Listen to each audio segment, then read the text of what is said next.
Hello guys, आज हम लोग देखेंगे 76 नंबर क्वेश्चन से, जो अपना प्रीवियस ईयर क्वेश्चन का सीरीज हम लोग चला रहे हैं, जिसमें कि हम लोगों का हिंदी साहित्य का इतिहास के क्वेश्चन पूरे हो गए थे जो प्रीवियस ईयर में पूछे गए थे।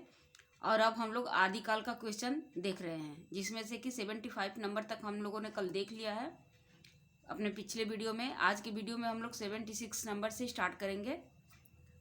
तो अगर आप लोगों ने पिछले वीडियो नहीं देखे होंगे तो जाके देख लीजिएगा, मिल जाएगा आपको डिस्क्रिप्शन बॉक्स में। और आज शुरू करते हैं अपना हम नेक्स्ट क्वेश्चन से। 76 नंबर, भरत मुनि ने अपभ्रंश को नाम दिया है। भरत मुनि ने अपभ्रंश को क्या नाम दिया है? तो इसका आंसर सी हो जाएगा, देश भाषा कहा है। भरत मुनि 2री-3री शताब्दी इनका समय है भरत मुनि का। ने अपभ्रंश को देश भाषा कहा है, जबकि विद्यापति ने अपभ्रंश से भिन्न प्रचलित बोलचाल की भाषा को देश भाषा कहा है। ठीक है, नेक्स्ट क्वेश्चन है, जन्म काल की दृष्टि से निम्नलिखित कवियों का सही क्रम है। जन्म काल की दृष्टि से तो इसका आंसर हो जाएगा सी। पहले चंद्रबरदाई, इनका समय है 1198, उसके बाद जगनिक, उसके बाद खुसरो, उसके बाद श्रीधर, है ना।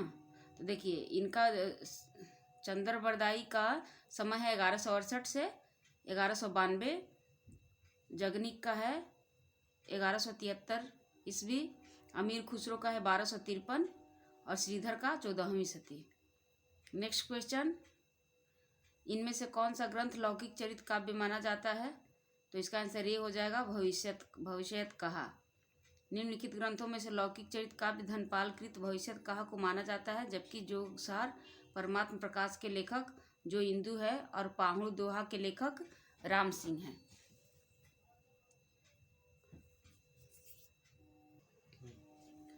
सेवेंटी 78 नंबर का क्वेश्चन है, इनमें से कौन सा ग्रंथ लौकिक चरित काव्य माना जाता है? तो ए भविष्यत कहा। निम्नलिखित ग्रंथों में से लौकिक चरित काव्य धनपाल कृत भविष्यत कहा को माना जाता है, जबकि जोगासार परमात्म प्रकाश के लेखक जो इंदु है और पाहुड़ दोहा के लेखक राम सिंह हैं। नेक्स्ट क्वेश्चन, नाथ संप्रदाय के प्रवर्तक इनमें कौन थे? तो ए गोरखनाथ। नाथ संप्रदाय के प्रवर्तक गोरखनाथ थे। नाथ संप्रदाय के आराध्य शिव है। तो नाथ संप्रदाय वाले किसको मानते थे? शिव को। यह हठ योग की साधना पद्धति पर आधारित है। कुछ विद्वान नाथ संप्रदाय का संस्थापक मच्छंदर या मत्स्येंद्र नाथ को मानते हैं। नाथ पंथ बौद्धों की वज्रयान शाखा से निकला हुआ माना जाता है। नाथों की संख्या 9 मानी गई है। गोरख सिद्धांत संग्रह में 9 नाथों को निम्नलिखित नाम गिनाए जाते हैं: नागार्जुन, जड़भरत, हरिश्चंद्र, सत्यनाथ, भीमनाथ, गोरक्षनाथ, चरपट, जलंधर और मलयार्जुन। महापुराण के रचनाकार कौन है? तो महापुराण के रचनाकार हैं पुष्यदंत। इसका आंसर बी हो जाएगा। महापुराण आदिकालीन ग्रंथ है, इसके रचनाकार पुष्पदंत है। इनकी अन्य रचनाएं हैं 63 महापुरुष गुणालंकार, नय कुमार चरियु है, जसहर चरियु। 63 महापुरुष गुणालंकार को ही महापुराण कहा जाता है। महापुराण में 63 महापुरुषों का जीवन चरित्र वर्णित है। पुष्यदंत को हिंदी का भवभूति कहा जाता है। शिव सिंह सेंगर ने पुष्यदंत को भाखा की जड़ कहा है तथा हिंदी का प्रथम कवि स्वीकार किया है। तो शिव सिंह सेंगर ने पुष्यदंत को क्या कहा है? भाखा की जड़। और महापुराण में कितने महापुरुषों का जीवन चरित्र वर्णित है? तो 63 महापुरुषों का। नेक्स्ट क्वेश्चन, इन सिद्धों एवं नाथों में सबसे पुराने हैं। इनमें सबसे पुराने कौन है? तो इसका आंसर बी हो जाएगा, मच्छंदर नाथ, मतलब मत्स्येंद्र नाथ। सिद्धों एवं नाथों में सबसे पुराने मच्छंदर नाथ है। सिद्धों से ही नाथ संप्रदाय की उत्पत्ति हुई थी, जिसके प्रवर्तक मत्स्येंद्र नाथ थे। मतलब पहले सिद्ध आए थे, उसके बाद नाथ हुए। सरहपा को हिंदी का प्रथम कवि माना गया है, जिनकी रचना दोहा कोश है। कन्नपा सिद्धों में सबसे श्रेष्ठ विद्वान तथा सबसे बड़े कवि माने जाते हैं, किंतु उनका कोई ग्रंथ प्राप्त नहीं है, इनका कोई ग्रंथ नहीं मिलता है। बिसल देव रासो की नायिका का नाम क्या है? तो इसका आंसर डी हो जाएगा, राजमती। बिसल देव, देखिए कितने सारे क्वेश्चन, ये कितने सारे एग्जाम में ये क्वेश्चन पूछा गया है, एक ही क्वेश्चन बार बार रिपीट हुआ है। बिसल देव रासो की नायिका राजमती है। बिसल देव रासो 1155 ईस्वी जिसका समय है। एक रासो साहित्य है जिसके रचनाकार नरपति नाल है। यह 4 खंडों में वीर तथा रस प्रधान रचना है। हिंदी में सर्वप्रथम 12 मासा ऋतु का वर्णन तथा वीर काव्य परंपरा का प्रथम ग्रंथ बिसलदेव रासो को ही माना जाता है। नेक्स्ट क्वेश्चन, आदिकालीन रासो साहित्य की प्रमुख प्रवृत्तियों में से संबंधित कौन सा कथन सही नहीं है? इस साहित्य में राष्ट्र प्रेम का सुंदर चित्रण किया गया है। यही गलत है, क्योंकि आदिकालीन रासो साहित्य में राष्ट्र के प्रति कहाँ कुछ था। वहाँ तो केवल वीर गाथाएं थी, श्रृंगार भी था, लेकिन राष्ट्र के प्रति कोई भी उन लोगों का मन में वो नहीं था। तो यही गलत हो जाएगा, ए हमारा। देखिए इसका नेक्स्ट देख लेते हैं था क्या क्या।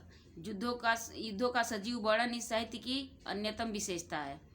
सही बात है।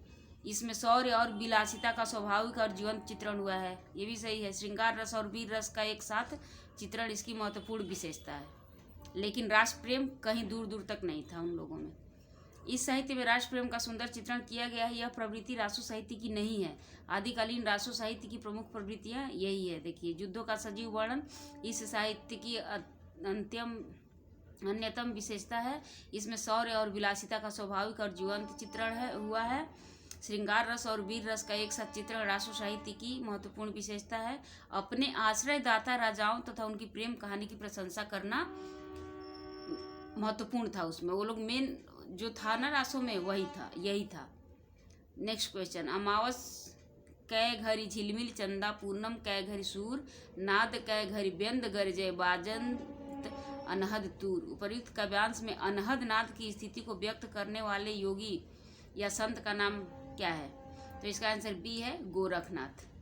अमावस ये पूरा उपर्युक्त काव्यांश में अनहद नाद की स्थिति को व्यक्त करने वाले संत का नाम गोरखनाथ है।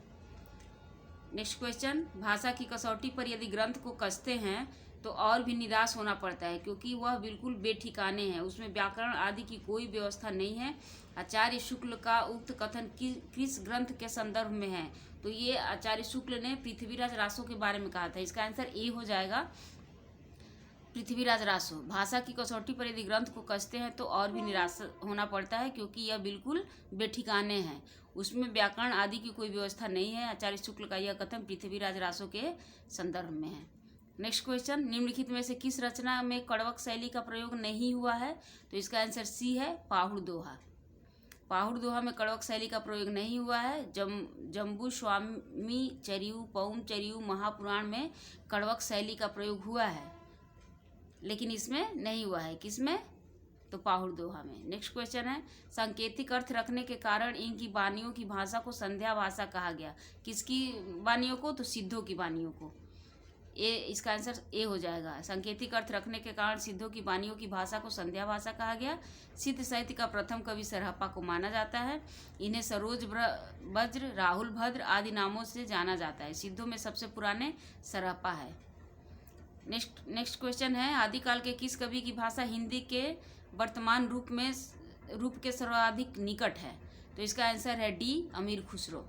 आदिकाल के कवि अमीर खुसरो की भाषा हिंदी के वर्तमान रूप के सर्वाधिक निकट है। मुल्ला दाऊद निर्गुण धारा के प्रेम मार्गी शाखा के कवि हैं, जो कि सूफी थे।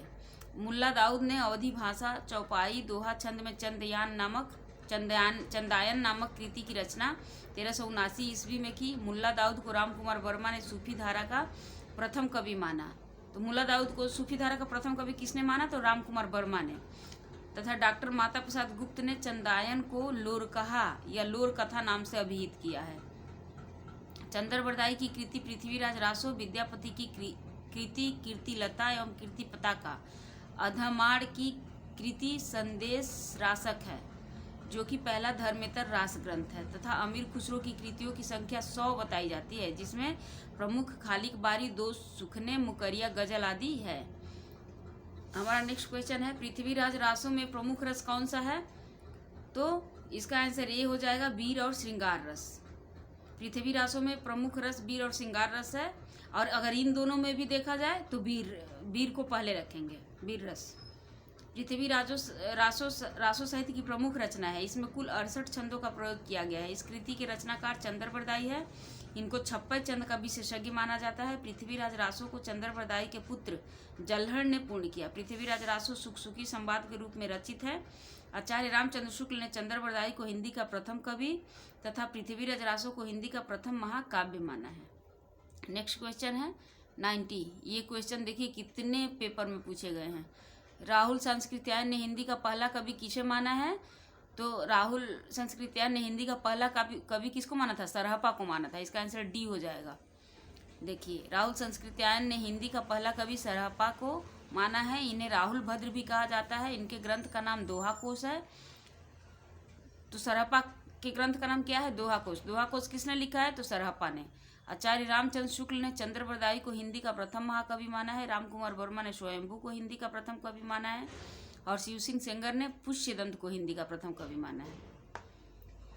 91 नंबर क्वेश्चन, सिद्धों की वाणियों को हिंदी काव्यधारा के नाम से किसने संग्रहित किया? तो इसका आंसर हो जाएगा ई, महापंडित राहुल संस्कृत्यायन ने। सिद्धों की वाणियों को संग्रहित किसने किया था? राहुल संस्कृत्यायन ने किया था। महापाध्याय रहर प्रसाद शास्त्री द्वारा संपादित बौद्ध गान और दोहा में सरहपा और कृष्णाचार्य का दोहा संग्रहित है। दोहा कोश का संपादन डॉक्टर प्रबोध चंद्र बागची ने किया। संपादन किसने किया था दोहा कोश का? तो प्रबोध चंद्र बागची ने, है ना। दोहा कोश में तिलोप्पा, सरहपा, कन्नपा के दोहे संग्रहित है। आदिकाल के कवि सरहपा की काव्य परंपरा में विकसित नाथ पंथ के हठ योग का पल्लवन आगे चलकर इनमें से किस कवि में हुआ? तो इसका आंसर हो जाएगा सी, कबीर। आदिकाल के कवि सरहपा की काव्य परंपरा में विकसित नाथ पंथ के हठ योग का पल्लवन आगे चलकर कबीर में हुआ। नेक्स्ट क्वेश्चन है, बौद्ध धर्म के सिद्धांतों में देश की बदलती हुई परिस्थितियों ने जिन नवीन भावनाओं की सृष्टि की, उन्हीं के परिणाम स्वरूप सिद्ध साहित्य की रूपरेखा तैयार हुई। सिद्ध साहित्य के प्रादुर्भाव विषयक यह कथन इनमें से किसका है? तो ये कथन रामकुमार वर्मा का है। इसका आंसर ए हो जाएगा। बौद्ध धर्म के सिद्धांतों में देश की बदलती हुई परिस्थितियों ने जिन नवीन भावनाओं की सृष्टि की, उन्हीं के परिणाम स्वरूप सिद्ध साहित्य की रूपरेखा तैयार हुई। सिद्ध साहित्य के प्रादुर्भाव विषयक यह कथन रामकुमार वर्मा का है।